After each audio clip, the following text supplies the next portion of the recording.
The Honourable Phil Goff. I want to speak to the New Zealand Defence Force estimates, and to begin by saying that at the estimates, having the Minister before the committee is a real test of whether the Minister has any knowledge or understanding of his portfolio. And I regret to report to the House that 8 months into his portfolio, Jerry Brownlee does not understand defence. He hasn't got a clue, Mr Chairman, about that. It was interesting, we started off with a fairly light issue, and light issue is a play on words, I guess, because it was about obesity problems in the Defence Force. And that week there'd been a major article in the paper saying that 20% of the Defence Force personnel were obese and 10% were significantly obese. And the Minister said he didn't know anything about it. Now, to do credit to Mark Mitchell, he said, but surely, Minister, if you banned fizzy drinks and deep-fried food from the Armed Services canteen, there must be a problem. And Jerry Brownlee said, we were just following what Labor did in the schools 4 years earlier. Now, I want to know how come it is that nanny state Jerry Brownlee will stop adults in employment from drinking fizzy drinks, but they removed the requirement not to put those things on the shelves of school cafes to look after the kids. That was curious.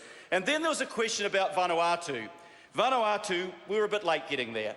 We have a great ship, the Canterbury, to do the job in Vanuatu. And he said, well, we can't send our people up there till we know what they want. We know what they want from day one. When there's a cyclone, they need building materials, they need water purifiers, they need food, they need equipment to move the debris. But we took 2 weeks to get there. And we didn't put the NH90s in there, as the Australians did. And what did Jerry Brownlee say? I've got it here. He said that the NH90s were a dreadful purchase.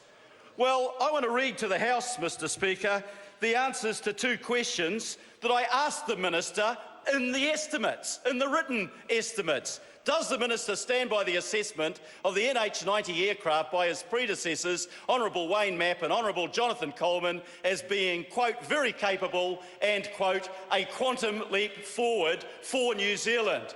Response from Jerry Brownlee, yes.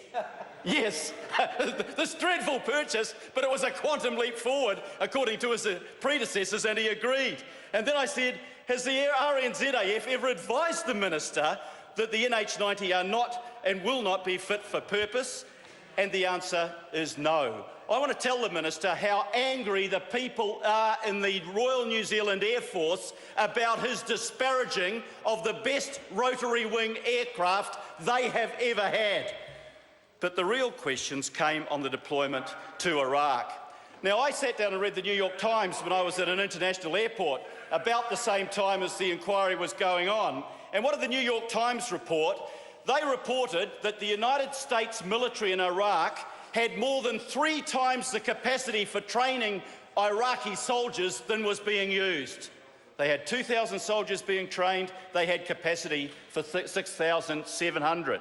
So I've got to ask the question, Mr Chairman, why are we spending $65 million and putting our capable troops at risk to have 16 trainers go to Iraq when there is already a surplus of trainers in that country? And the article went on to say the other problem is there's 22,000 Iraqi troops who have deserted and 50,000 ghost soldiers where the money's being ripped off and put into the private pockets of those running the military leadership. That country is a... Sorry to interrupt the honourable member. The time has come for me to leave the chair for the dinner break. This debate is interrupted and I shall resume the chair at 7:30.